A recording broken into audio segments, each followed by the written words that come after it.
आज हम लोग सीक्वेंस के लेक्चर 3 को कंप्लीट करेंगे, जिसमें हम लोग कुछ मोनोटोनिक इंक्रीजिंग और डिक्रीजिंग सीक्वेंस की प्रॉपर्टी को जानेंगे, उस पर कुछ क्वेश्चन लगाएंगे।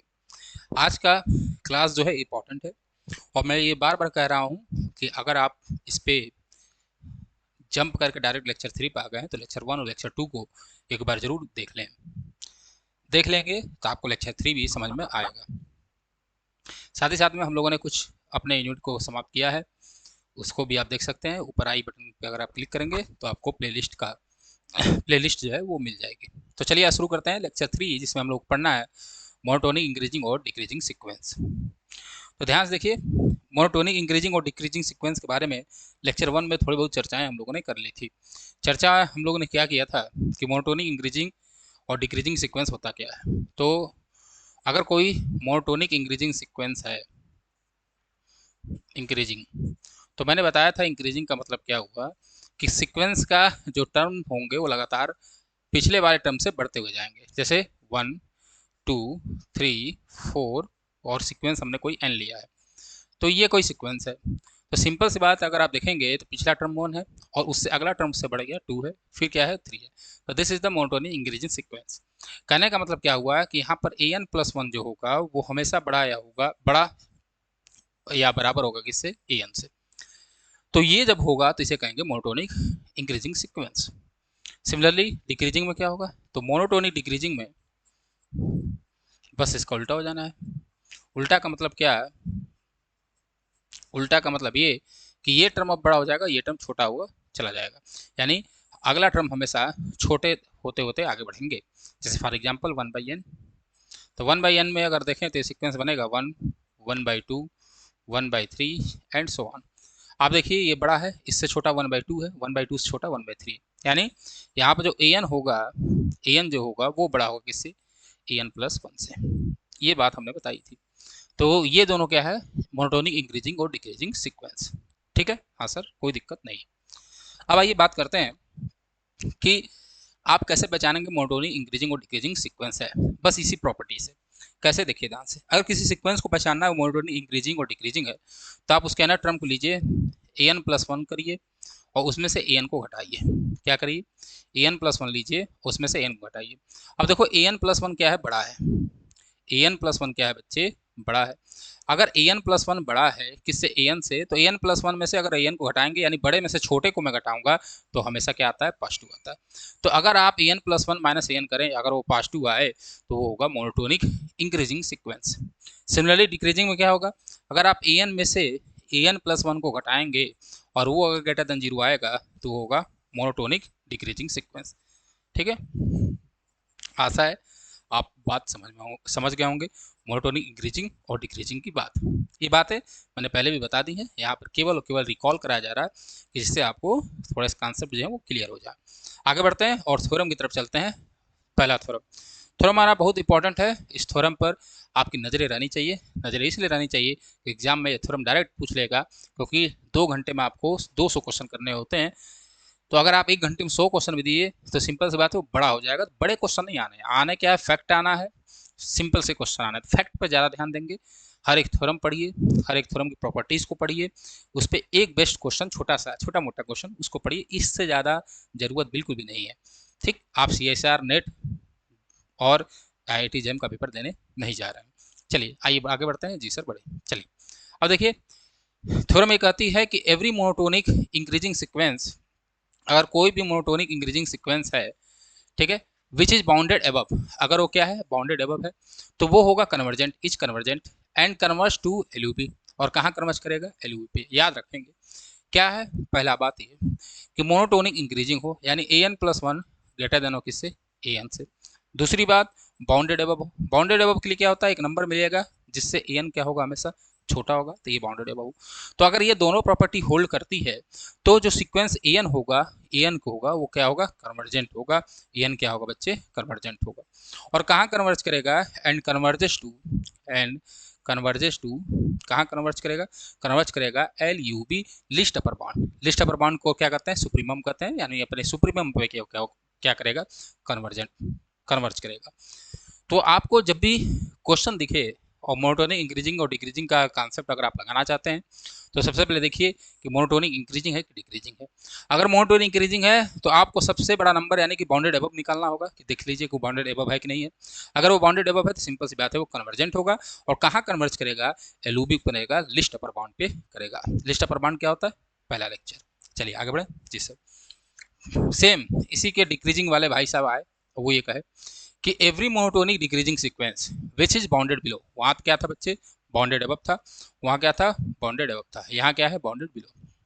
ठीक है, विच इज क्या, bounded below, is convergent and converse to कहाँ कन्वर्ज करेगा, एंड कन्वर्स टू, अरे यार, and converse to GLB. GLB का मतलब ग्रेटेस्ट लोअर बाउंड। यानी पहला मोनोटोनिक डिक्रीजिंग हो, यानी ए एन जो होगा वो बड़ा हो जाएगा किससे, ए एन प्लस वन से। ठीक। दूसरा बाउंडेड बिलो, मतलब ये हमेशा किसी नंबर से हमेशा बड़ा होगा। ठीक। तीसरा कि ये कन्वर्जेंट हो जाएगा। तीसरा हो मतलब क्या तीसरा नहीं, यहाँ पे क्या होगा, ये कन्वर्जेंट होगा। और कहाँ कन्वर्ज करेगा, ये कन्वर्जेंट होगा और कन्वर्ज करेगा कहाँ, और कन्वर्ज करेगा अपने GLB पे, यानी इनफिमम पे, ग्रेटेस्ट लोअर बाउंड पे। वो करता है लिस्ट अपर बाउंड में। तो इंक्रीजिंग होगा तो आपको बाउंडेड एबव देखना है, तो वो कन्वर्जेंट कहाँ करेगा, LUB पे, लिस्ट अपर बाउंड पे। डिक्रीजिंग है तो आपको बाउंडेड बिलो दिखना है। और कहाँ कन्वर्जेंट करेगा बच्चे, अपने GLB पे, ग्रेटेस्ट लोअर बाउंड पे। ये बात समझ में आ गई होगी, हाँ सर समझ में आई होगी। अब GLB LUB क्या होती है, ये बातें सारी बताई गई हैं। आगे बढ़ते हैं जी सर। अब देखिए ध्यान से, अब मैं एक आपको इंपॉर्टेंट बात बताता हूँ, इसको आप बहुत अच्छे से नोट कर लेंगे। बात क्या है कि मानो मानो हमारे पास, देखिए ध्यान से, मानो हमारे पास कोई मोनोटोनिक मोनोटोनिक इंक्रीजिंग सीक्वेंस है, ये इंक्रीजिंग का साइन है। तो यहाँ पे दो केस बनेंगे। क्या केस बनेगा, पहला कि वो बाउंडेड एबव हो, ठीक है, क्या हो, बाउंडेड एबव। और दूसरा केस बनेगा not bounded above, not bounded above. ठीक है, अगर वो बाउंडेड एबव है तो वो कन्वर्जेंट होगा। क्या करेगा, कन्वर्ज करेगा। और कहाँ कन्वर्ज करेगा, कन्वर्ज टू LUB। कहाँ कन्वर्ज करेगा, LUB पे। अगर वो बाउंड नहीं बाउंडेड एबव है, नॉट बाउंडेड एबव है, तो ये जो होगा डाइवर्ज करेगा। और कहाँ डाइवर्ज करेगा, डाइवर्ज टू प्लस इन्फिनिटी। ये बात दिमाग में बैठा लीजिए, इसलिए बैठा लीजिए कि ये भाई साहब जो हैं वो बहुत काम की चीज़ है। क्या है, काम की चीज़ है। ये मैंने बहुत ही इंपॉर्टेंट बात बताई। क्या बताई कि अगर कोई मोनोटोनिक इंक्रीजिंग सीक्वेंस है, बाउंडेड एबव है, क्या है, बाउंडेड एबव है, तो सिंपल सी बात है, अगर वो बाउंडेड एबव है तो कन्वर्ज करेगा किस पे, LUP पे। अगर बाउंडेड एबव नहीं है तो डाइवर्ज करेगा, और डाइवर्ज कहाँ करेगा, प्लस इन्फिनिटी पे। ये बात आपको बताई गई है, इसको अपने दिमाग में बहुत अच्छे से संभाल कर रखिएगा। यहाँ से भी एक क्वेश्चन बन जाएगा। ये पूरे थ्योरम का निचोड़ एक मैंने बताया, बस एक्स्ट्रा चीज़ ये बताई आपको। ठीक है, हाँ सर। अब देखते हैं, अगर मानो हमारे पास मोनोटोनिक डिक्रीजिंग सीक्वेंस है, मोनोटोनिक डिक्रीजिंग सीक्वेंस है, तो इसके भी दो केस बनेंगे। एक तो होगा बाउंडेड बिलो हो, ठीक, क्या हो, बाउंडेड बिलो। और दूसरा ये होगा नॉट बाउंडेड बिलो। अगर बाउंडेड बिलो नहीं हो, अगर ये बाउंडेड बिलो है तो ये कन्वर्जेंट होगा। और कहाँ कन्वर्ज करेगा, कन्वर्जेस टू GLB, GLB। और अगर ये नहीं बाउंडेड बिलो है तो ये डाइवर्ज करेगा। और कहाँ डाइवर्ज करेगा, डाइवर्ज अब करेगा माइनस इन्फिनिटी पे। ये भी बात आप अच्छे से दिमाग में बहुत अच्छे से रख लेंगे, क्योंकि ये दोनों भाई जो हैं वो कभी भी आपसे अगर सीक्वेंस का क्वेश्चन आता है तो मेरे हिसाब से यहाँ से क्वेश्चन उठेगा ही उठेगा, इस थ्योरम से उठेगा। ठीक है जी सर, हमें कोई दिक्कत नहीं है, ये बात समझ में आई। और सीक्वेंस बहुत इंपॉर्टेंट है। अगर आप DSSB के प्रीवियस ईयर के क्वेश्चन को उठा कर देखेंगे तो सीक्वेंस से क्वेश्चन का रोल बहुत ज़्यादा है, सीक्वेंस से क्वेश्चन पूछे जाते हैं। तो इतनी बात क्लियर है, हाँ सर हमें ये बात समझ में आ गई। आगे बढ़ते हैं जी सर, आगे बढ़ते हैं। अब देखिए चलिए चलते हैं, कुछ क्वेश्चन को लगाते हैं। क्वेश्चन नंबर 1 कह रहा शो दैट, ये दिखाना है कि सीक्वेंस जो है कन्वर्जेंट है। ठीक। अब देखो इस क्वेश्चन को हम बहुत ही आसान तरीके से लगा सकते हैं सैंडविच थ्योरम से, और मैंने ये लगा कर बताया था इसके पहले वाले लेक्चर में। बट यहाँ पे ये ध्यान दीजिए कि मैं जो अभी हमने थ्योरम कराया है उसका क्या यूज है और कैसे यूज करते हैं उसको बताना है। कुछ क्वेश्चन इसी या ऐसे ही लगते हैं, इस तरीके से मोनोटोनिक वाले तरीके से।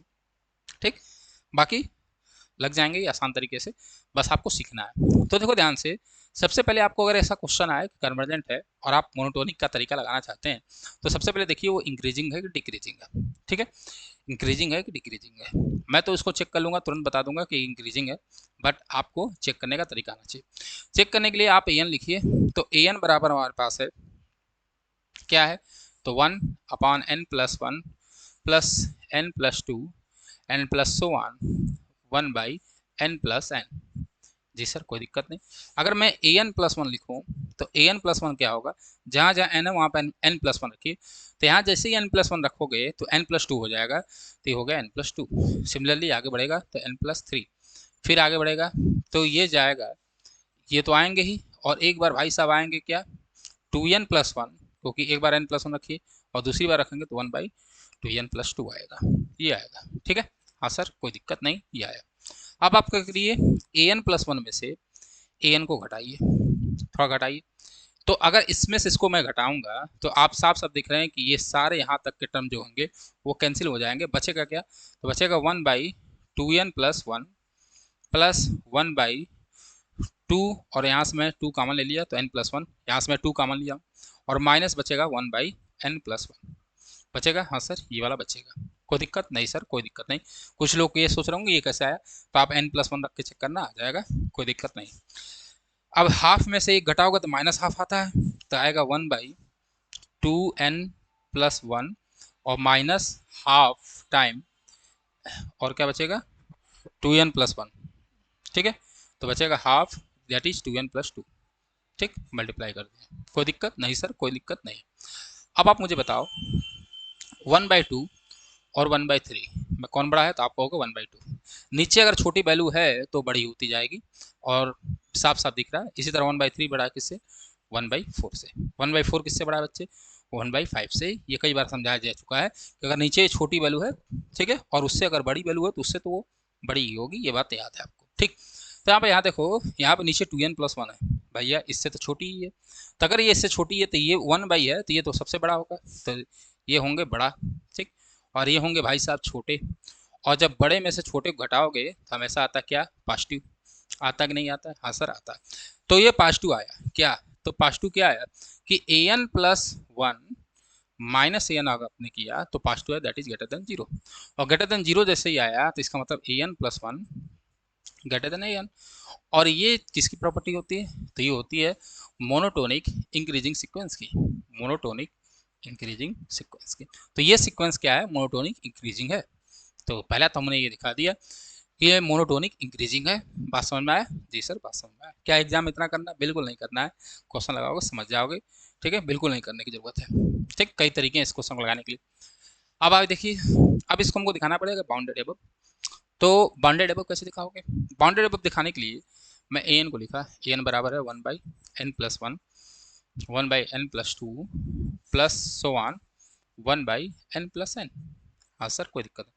अब इधर आपको बड़ा करना है, और सैंडविच थ्योरम आप पढ़े होंगे, तो मैंने बताया कैसे करते हैं बड़ा। तो मैंने क्या किया, ए एन इज लेस देन, हर जगह 1/n रख दिया, क्योंकि भाई वो तो ठीक है, छोटी वैल्यू रख देंगे। छोटी वैल्यू आप जैसे ही रखेंगे तो ये भाई साहब बड़े होते चले जाएंगे। ठीक, क्या होंगे, ये बड़े होते हुए आगे बढ़ जाएंगे। ठीक, सबसे छोटी वैल्यू मैंने यहाँ पे 1/n रख दी, जैसे रखा, क्योंकि वो n+1 से छोटा है n+2 से छोटा है हर जगह मैंने n कर दिया। तो ए एन जो होगा वो लेस देन हो गया n.1/n। क्यों, क्योंकि 1/n कितने टाइम है, n टाइम, यानी A N is less than 1। और A N is less than 1 का मतलब क्या हुआ कि ए एन है, A N is bounded above by 1।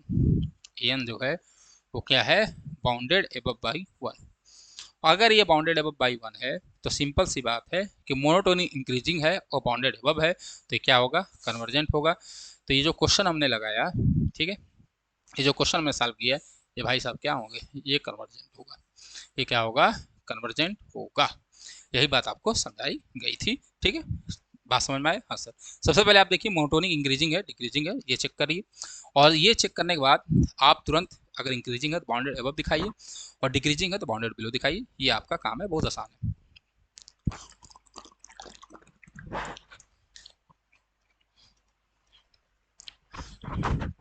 चलिए कोई दिक्कत नहीं सर, हमें कोई दिक्कत नहीं। चलो अगला क्वेश्चन ले तो, अगला देखो और आसान है।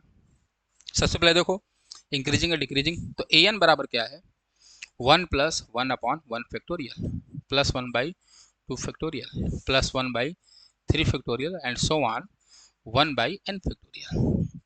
अगर इसका ए एन प्लस वन लिखने चलोगे तो कुछ नहीं, एक टर्म और बढ़ जाएगा, और क्या बढ़ेगा, ठीक, वो बढ़ेगा 1/n और फिर 1/n+1। कोई दिक्कत नहीं सर, कोई दिक्कत नहीं, ये बात समझ में आई। अब थोड़ा घटाओ, तो आप an+1 में से an को घटाओगे, जैसे घटाओगे तो बचेगा क्या, 1/n+1। बोलो भैया, और फैक्टोरियल वैल्यू हमेशा क्या होती है, greater than or equal to 0, हमेशा 0 से बड़ी होगी, ठीक है, हमेशा 0 से क्या होगी, बड़ी होगी। जी सर, कोई दिक्कत नहीं सर, कोई दिक्कत नहीं है, ये बात आपको पता है कि ये 0 से बड़ा होगा। और जैसे 0 से बड़ा हुआ तो an+1 बड़ा होगा किससे, an से, और जब भी ये होता है तो क्या होता है भैया, ये होगा मोनोटोनिक इंक्रीजिंग सीक्वेंस। ठीक है, ये क्या है, मोनोटोनिक इंक्रीजिंग सीक्वेंस। अब ये मोनोटोनिक इंक्रीजिंग सीक्वेंस है तो आपको बाउंडेड एबव दिखाना होगा, तो दिखा लो। तो an बराबर हमारे पास है 1+1/1, 1/2, 1/3 एंड सो ऑन 1/n। मैंने इसको खोला तो होगा 1+1/1 प्लस 1/2 प्लस 1/6 प्लस 1 आगे जब बढ़ेंगे तो होगा कितना, 24। ठीक है जी सर, कोई दिक्कत नहीं सर, और प्लस 1 इसी तरह 1/n। अब देखो यहाँ ध्यान से, हमें an से बड़ी वैल्यू लेनी है, ठीक है, तो an छोटा होगा, देखो ध्यान से 1 प्लस, ठीक है, मैंने यहाँ पे फिर 1 रखा, प्लस 1/2 रखा। अब मैं यहाँ से क्या किया, 6 है तो मैं इसको कर दिया 2 का स्क्वायर, ठीक है, प्लस 1/2 का क्यूब 24 की जगह, प्लस, और क्या किया मैंने, प्लस सो ऑन, और इसी तरह 1/2 के पावर n कर दिया। ठीक है, हाँ सर, कोई दिक्कत नहीं सर, कोई दिक्कत नहीं है, ऐसा बिल्कुल कर सकते हैं, तो मैंने ऐसा किया। ठीक है, बोलो भैया, हाँ सर, कोई दिक्कत नहीं है। ठीक, और 2q, तो यहाँ पर 2 की पावर n-1, चलो यही कर लो।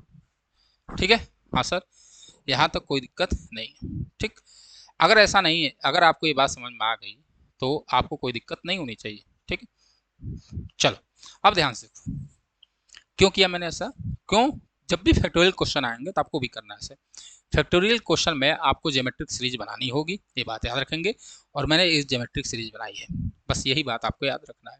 ठीक, चलो, तो an बराबर क्या होगा, < 1 प्लस इसका समेसन, समेसन फार्मूला एसन होता है, एसन बराबर होता है 1 - r n और 1 - r।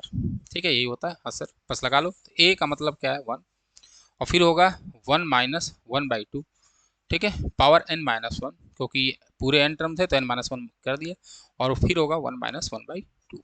कोई दिक्कत नहीं सर, तो यहाँ से होगा an इज < 1 प्लस 1 में से 1/2 का जाएगा तो 1/2, और फिर ये 2 से मल्टीप्लाई हो जाएगा तो होगा 2 - 1/2 इंटू 2 की पावर n-1 होगा। हाँ सर, होगा, क्योंकि सॉरी 2 ऊपर मल्टीप्लाई होगा यहाँ, तो ये होगा 2।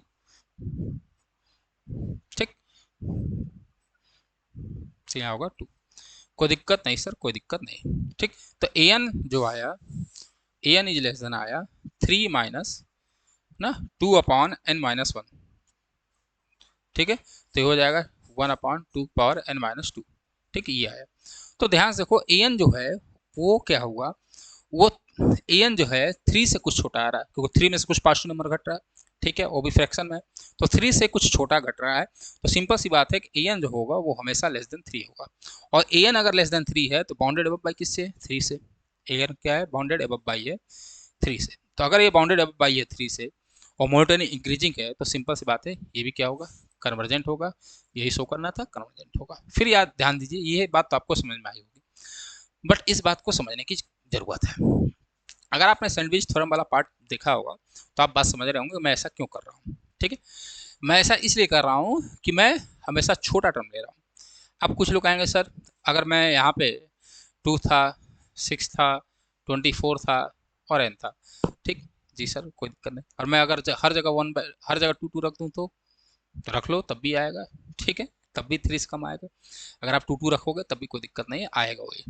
ठीक है, बस बात ये है क्या करना क्या है कि फिर वहाँ पे एक हमको, जैसे आप अगर 2 यहाँ पे रखेंगे हर जगह, जैसे 6 से 2 24 हो जाए 2 आपने रखा और n की जगह 2 रखा। ठीक है, तो 1/2 कितने टाइम्स आया, n/2 टाइम्स आया। ठीक है, n/2 टाइम्स आया और 1 + n/2 टाइम आया। अब n की वैल्यू हमको पता नहीं है कि n क्या होगी कितनी नहीं होगी, तो वहाँ पर थोड़ी दिक्कत होती है। ठीक, तो इसीलिए आपको सेटिंग इस हिसाब से करनी है, जब भी आप फैक्टोरियल वाला पार्ट लें तो आप ज्योमेट्रिक सीरीज बनाने की कोशिश करें। ठीक है, ज्योमेट्रिक सीरीज बनाएं और आपका काम 35 हो जाएगा। तो बस मैंने वही किया है, ज्योमेट्रिक सीरीज बनाया और काम हमारा क्या हुआ, 35 हो गया। ठीक है, कोई दिक्कत नहीं सर, हमें कोई दिक्कत नहीं है। ठीक, कुछ लोग आएंगे 3 क्यों नहीं लिया आपने, 3 नहीं ले सकते, 3 का स्क्वायर करेंगे फिर 6 आ जाएगा, फिर 9 आ जाएगा, बड़ा। ठीक है, तो हमको छोटा लेना है, इसलिए मैं 2 से लिया। ठीक, इतना काम कर लेंगे, इतनी बात समझ में आ गई होगी।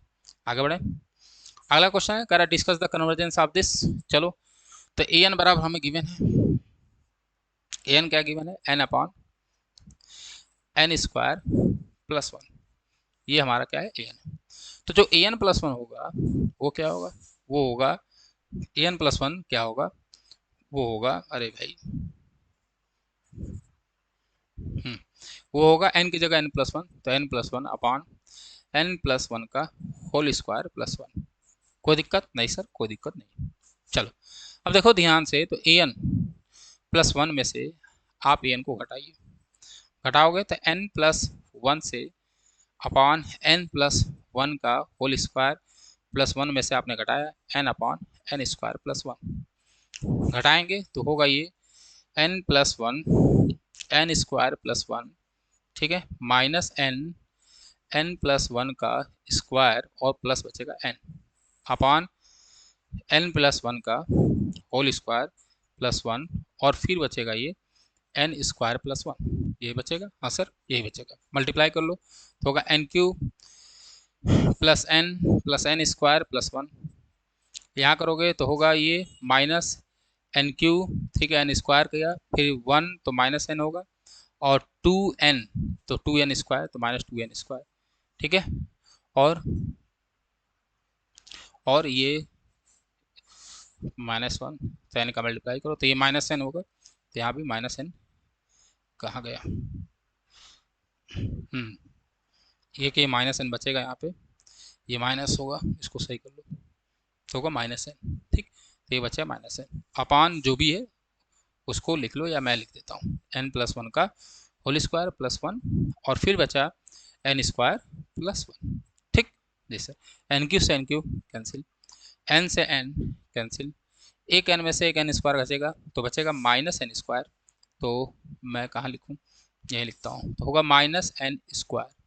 ठीक है, हाँ सर, और +1 तो +1 तो बचा ही और फिर बचा -n+1। ठीक है, और अपान में ये सारी चीज़ें आ जाएंगी।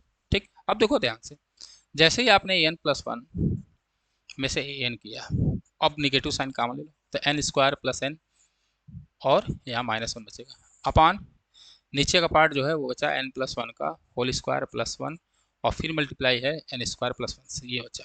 ठीक, अब ध्यान से देखो, यही बचा कि नहीं बचा, जी सर, यहाँ से नेगेटिव साइन मैंने कॉमन लिया, बाकी को मैंने इसी तरह लिख दिया। तो जैसे ही नेगेटिव आया तो इसका मतलब क्या हुआ कि an+1 -an जो है वो <0 है। ठीक है भाई, नेगेटिव का मतलब कि 0 से छोटा होगा, और 0 से जैसे छोटा हुआ तो an+1 जो हुआ अब वो छोटा होगा किससे, an से, और ये जैसे ही छोटा हुआ an से तो ये क्या है, मोनोटोनिक, ये है मोनोटोनिक डिक्रीजिंग सीक्वेंस। ठीक है, मोनोटोनिक डिक्रीजिंग सीक्वेंस। ठीक है, जी सर, अब इसको बाउंडेड बिलो दिखाना है। अब देखो ध्यान से, an बराबर हमारे पास था n/n²+1, शायद यही था, देख लो, जी सर, यही है।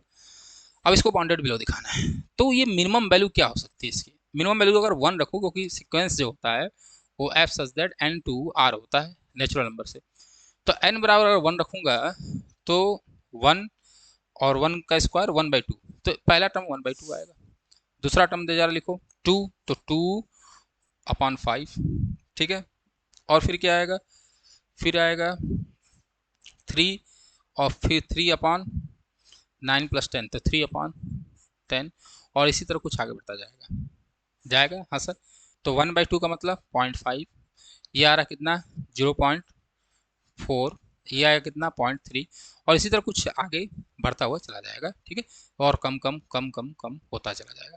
तो ये बात तो क्लियर है कि इसकी जो सबसे मिनिमम वैल्यू होगी वो क्या होगी, जीरो होगी। भाई क्या होगी, जीरो। तो ए एन जो होगा वो हमेशा बड़ा होगा किससे, जीरो से। ये क्लियर है, हाँ सर क्लियर है। तो ए एन जो है वो हमेशा बड़ा है किससे बच्चे, जीरो से। और जैसे ही ये जीरो से बड़ा हुआ तो क्या हुआ, बाउंडेड बिलो बाई जीरो। बोलो भैया है कि नहीं, हाँ सर, ये होगा बाउंडेड बिलो बाई जीरो। और जैसे ही बाउंडेड बिलो बाई जीरो हुआ तो काम आपका क्या हो गया, 35 हो गया। ये मोनोटोनिक डिक्रीजिंग था और बाउंडेड बिलो बाई जीरो था, इसलिए सीरीज ये सीक्वेंस क्या होगा, कन्वर्जेंट होगा। ये सीक्वेंस कन्वर्जेंट होगा। ये बात आपको समझ में आई होगी। ठीक है, अब देखो मैं बार बार कह रहा हूँ कि मैं इसको सिखाने के लिए आपको ये क्वेश्चन करा रहा हूँ। क्या इस क्वेश्चन को इसी तरीके से लगाना है, बिल्कुल नहीं लगाना है। क्यों, क्योंकि इसकी लिमिट डायरेक्ट निकाल लोगे और आपका आंसर आ जाएगा। कन्वर्जेंट है कि नहीं चेक कर लो। तो limit n tends to infinity निकालो, और जैसे निकालोगे तो n/n² + 1 है। ठीक, n कॉमन लो, तो n कॉमन, नीचे से n² पहले कॉमन ले लो थे, सिखाया मैंने। तो n² जब कॉमन लोगे तो होगा 1 + 1/n², और ऊपर एक n है, n से n क्या हुआ, कैंसिल। तो बचेगा क्या, 1/n और 1 + 1/n²। जैसे ही लिमिट रखोगे तो 1/∞ क्या है, जीरो। और जैसे ही जीरो आया तो भाई इन्फिनिटी और माइनस इन्फिनिटी नहीं आना चाहिए, बाकी फाइनाइट आया। जैसे फाइनाइट आया तो कन्वर्जेंट होगा। ठीक है, और कहाँ कन्वर्ज करेगा, जीरो पे। तो ये कन्वर्जेंट है, और कन्वर्ज कहाँ कर रहा है, जीरो पे। ये भी यहाँ से दिख रहा होगा, कन्वर्ज कहाँ कर रहा है, किधर की तरफ टेंड कर रहा है, जीरो की तरफ ही आगे बढ़ रहा है। तो सिंपल सी बात है, जीरो से कन्वर्जेंट है। और यहाँ मैंने बाउंडेड बिलो भी दिखा दिया। ठीक, तो इतनी बात समझ में आपको आई होगी। ठीक है, आज हम लोगों ने मोनोटोनिक इंक्रीजिंग और डिक्रीजिंग की बात की है। अब हम लोग जो है वो कल के लेक्चर में हम लोग बहुत सारे क्वेश्चन करने वाले हैं। कल का लेक्चर आप मिस ना करिएगा। ठीक है, कल का लेक्चर जरूर देखिए। उसमें मैंने बहुत सारे क्वेश्चन, अच्छे से क्वेश्चन लगाने की कोशिश करूँगा। कुछ थ्योरम आपको बताने हैं, और ये मैं कह सकता हूँ कि सबसे ज़्यादा क्वेश्चन अगर पूरे सीक्वेंस में कहीं से आएंगे तो वो कल के लेक्चर से आएंगे। तो कल का लेक्चर आप मिस ना करें। ठीक है, तब तक के लिए जय हिंद जय भारत। अगर आपको पसंद आ रहा वीडियो तो शेयर कर सकते हैं।